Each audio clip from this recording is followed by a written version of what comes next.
원숭이가 귀신과 재앙을 쫓아준다고 믿는 일본인들의 신앙.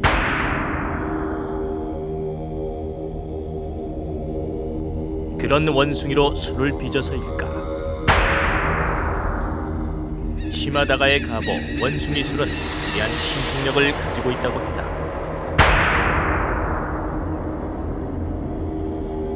하지만 절대 어겨서는 안 되는 금기가 있다는데 과연 그것은 무엇일까? 원숭이 술을 최초로 빚은 사람은 11세기 중엽 헤이안 시대에 살았던 시마다가의 조상 시마다 겐조. 당시 시마다 겐조는 일본의 지배 가문이었던 후지와라 가문을 모시고 있었는데 충성스러웠던 그는 상관의 명령으로 원숭이를 사냥해 술을 빚었다고 한다.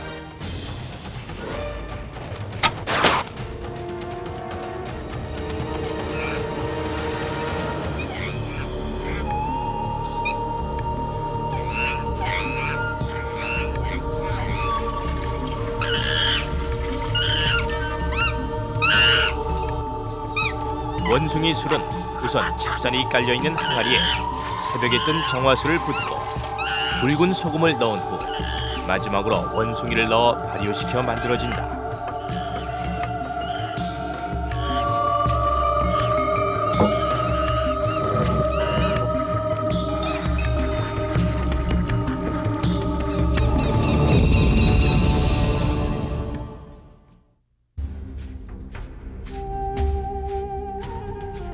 악귀를 쫓아준다는 원숭이로 빚은 술이어서일까? 이 원숭이 술은 특이한 약효가 있는데 특히 복통엔 백발백중이었다. 그래서 1940년 말엽까지도 복통약으로 팔릴 정도였다. 하지만 술을 사러 온 사람들은 원래 원숭이가 들어있는 술을 볼 수가 없었다. 과연 그 이유는 무엇일까? 酒を見ちゃいけないと聞いたんですけど、その理由は何ですか？髪の長はよ、絶対よ、見たことはね、誰にもひなって親田さんが言ってることだから、誰さんも聞いたことはね、ちょっとすんって言うんだよ。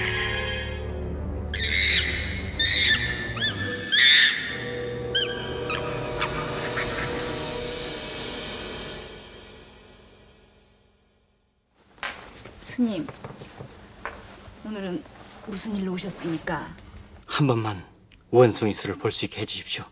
부탁드립니다. 지난번에도 안 된다고 얘기하지 않았습니까? 그 술을 본 사람은 죽습니다. 이건 조상 대대로 지켜왔던 금기입니다. 만약 이 말을 따르지 않으면 부인, 그걸 본다고 어디 죽기 하겠습니까? 어차피 언젠가는 죽을 목숨. 차라리 그 술을 한번 보고 죽겠습니다. 각오가 되어 있으니 보여주십시오. 제발 부탁드립니다. 치요, 다른 데로 가 있거라.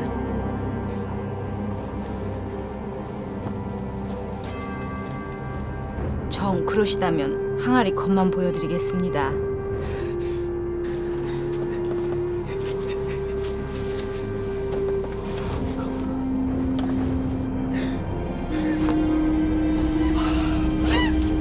그런데 항아리 속은 보지 않겠다는 약속과는 달리 스님은 항아리의 뚜껑을 열고 말았던 것이다.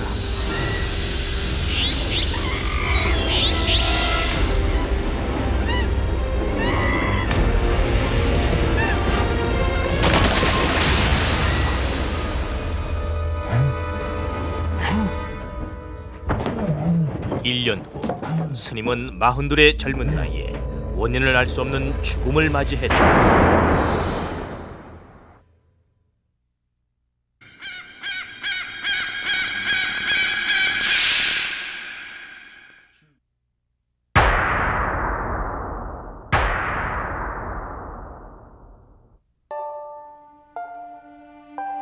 당시 치요는 9살의 어린 나이였지만 스님이 갑자기 죽은 것은 시마다가의 여인 외에는 절대로 보아서는 안 된다는 원숭이 술을 보았기 때문이라고 생각했다. 그리고 자신은 아무에게도 원숭이 술을 보여주지 않겠다는 결심을 했다.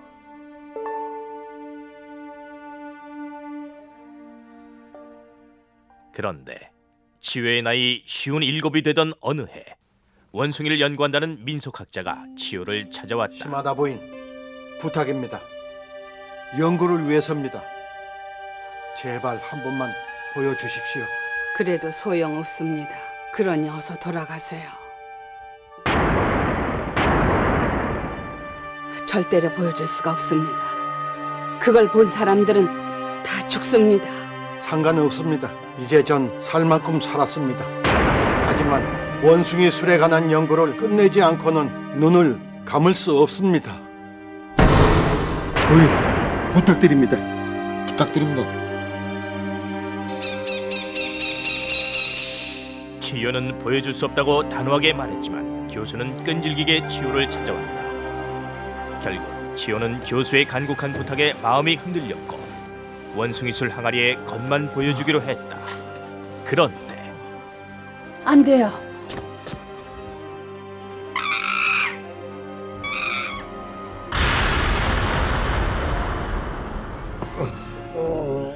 그 일이 있고 6개월이 지난 어느 날 교수는 갑자기 예기치 못했던 죽음을 맞이했다.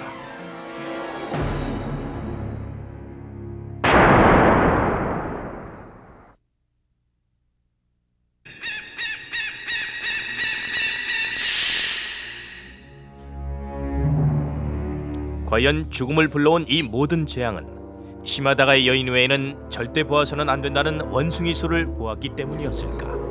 도대체 이 술 항아리 안은 어떻게 생겼을까? 一体彼の中はどうなっているんでしょうか。洗おうと思って水でだけ歩いたらこんなのこ入ってるわけ真っ黒になってるわけ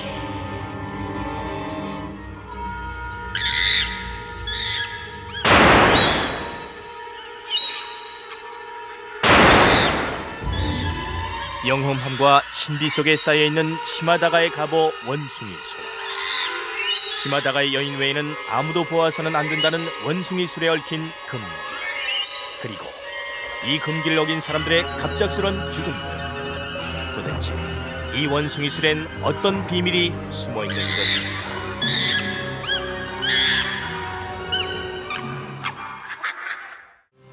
도시의 가장 번화한 거리 한가운데 절이 내려와 있고 그 절에 불상뿐만 아니라 여러 토속적인 신앙의 대상들도 함께 모시는 대만인들.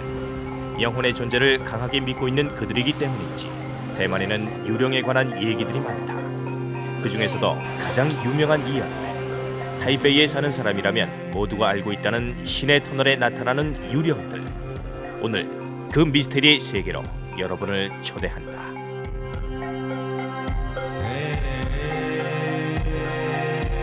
타이베이시의 외곽에 자리하고 있는 신의 터널. 평범해 보이는 이 터널에서 과연 어떤 일들이 일어났으며 지금 이 시간에도 일어나고 있다는 것일까? 회사원 찌양메이.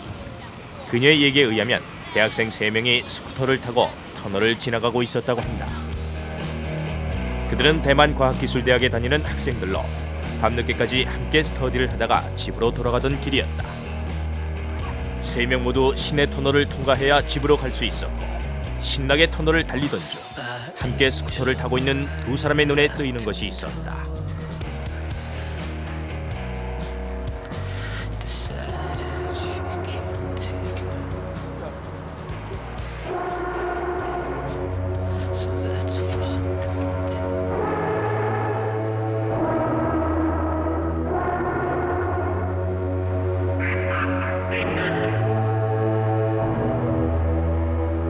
야, 예뻐서 예쁘다고 한 거고 정말로 왜 그래? 너라면 기분 좋겠어?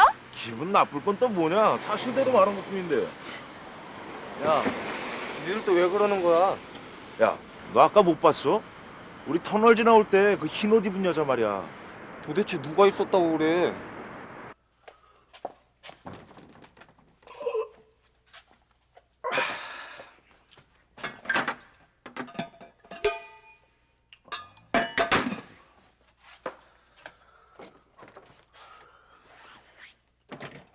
아, 물이 하나도 없네. 운동실에. 응?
터널에서 흰옷 입은 여자를 보았다던 두 사람은 이해하기 어려운 사고로 죽고 말았다는 것이었다. 회사원 리추앤 메이 양. 그녀도 시내 터널에서 스쿠터를 타고 가고 있었다고 한다. 자기 앞에 바퀴 하나가 빠른 속도로 굴러가는 것이 보여 이상하다고 생각했는데 터널을 빠져나오는 순간 스쿠터가 앞으로 고꾸라졌고 그게 바로 자신의 스쿠터 바퀴였다고 증언했다. 대만시내 택시기사 이후진 씨. 터널 근처에서 흰옷 입은 여자를 태워주고 돈을 받았는데 다음날 아침에 보니까 돈이 지전으로 변해 있었다는 얘기를 해주었다. 리첸메이 양은 친구의 사례도 이 얘기 해줬는데 친구가 운전을 하고 가는데 누가 자꾸만 부르더라는 것이었다. 돌아보는 순간 유령과 눈이 마주쳤고 자동차 사고가 났다고 한다. 그리고 택시기사 윙 주엔슈엔 씨는 터널 안에서 흰옷 입은 여자를 치고 말았다고 한다. 너무 놀라서 차를 세우고 내려보니까 차 앞에는 아무것도 없었다고 한다. 그렇다면 귀신의 장난이었을까?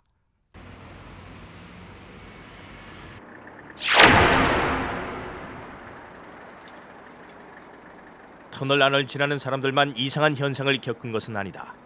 터널 앞에서 근무를 하던 헌병이 있었는데 이것은 그의 체험담이다. 이상하다.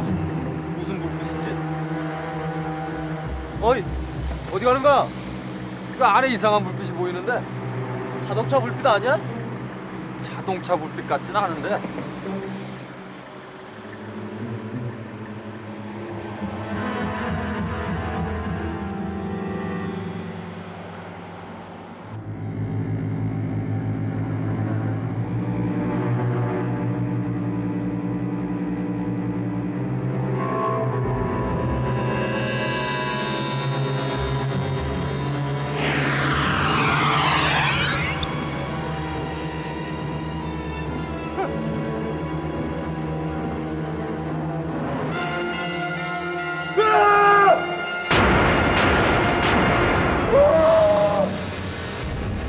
그리고 나서 그 헌병은 기절을 했는데 나중에 정신을 차려보니까 숲속에 누워 있었고 부대에서는 갑자기 사라진 헌병 때문에 한바탕 소동이 벌어졌다고 회사원인 첸 피에룽 씨는 그 후일담을 얘기해 주었다. 그리고 또 다른 사례. 한 직장 여성이 밤늦게 회사 일을 마치고 집으로 돌아가고 있던 중이었다. 차가 터널의 중간쯤을 달리고 있을 때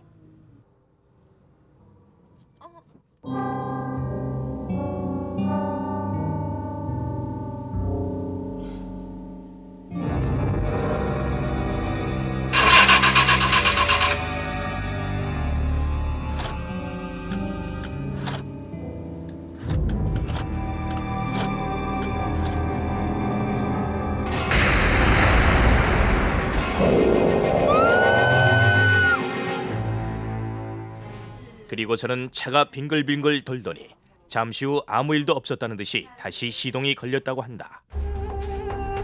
시내 터널. 도대체 어떤 사연이 들어있기에 이런 일들이 일어나는 것일까?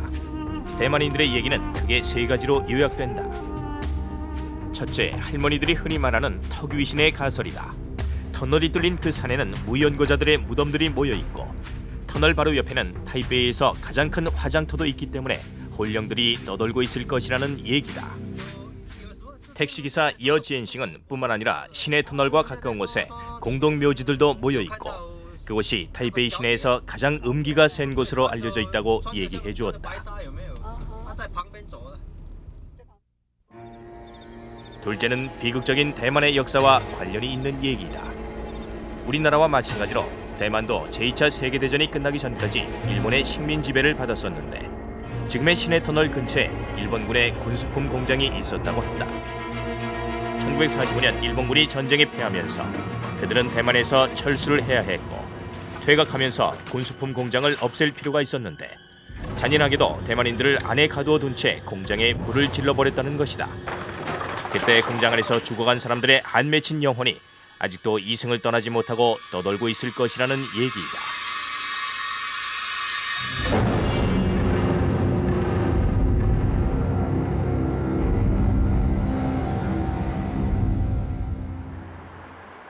세 번째는 많은 사람들이 보았다는 흰옷 입은 여인에 관한 얘기이다.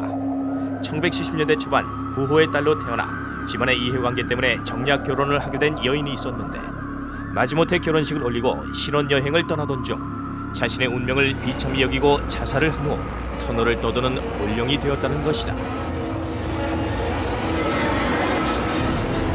자신들이 사는 곳에 유령이 나타난다고 유령을 보았다고 스스럼없이 얘기하는 대만 사람들.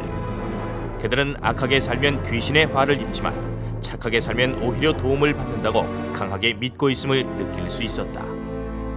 어쩌면 대만의 많은 귀신 얘기들은 이렇게 영혼의 존재를 믿고 좋아하며 긍정적으로 생각하는 대만인들의 마음이 만들어낸 것은 아닐까.